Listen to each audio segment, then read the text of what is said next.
दे, अब ले लेने दे डार्लिंग, लेक्चर काफी हो गया। अब ले लेने दे डार्लिंग, लेक्चर काफी हो गया।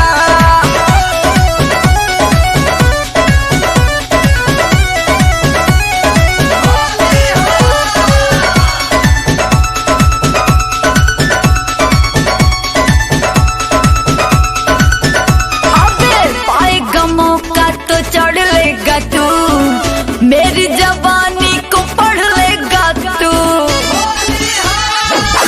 होगी धुआंधार होली बरसेगा रंग, भीगेगा गोरी तेरा गोरा गोरा रंग। ढोड़ी में मेरे तू अपना सुज्जा को देगा, ढोड़ी में मेरे तू अपना सुज्जा को देगा।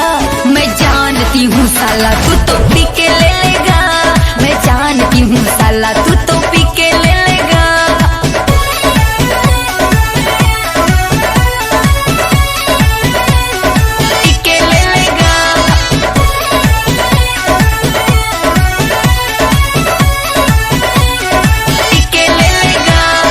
दिलवा बोले सारा रारा, होली का मौसम है प्यारा।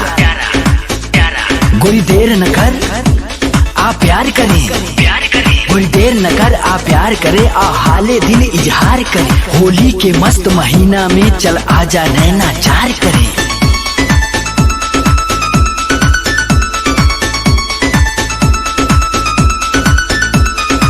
मानेगा नहीं बड़ा जिद्दी है तू, गड़बड़ करेगा साला मुड्डी है तू।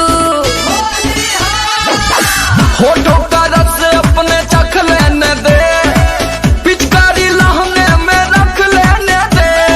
रंग बिरंगी मेरी पूरी बॉडी करेगा, रंग बिरंगी मेरी पूरी बॉडी करेगा।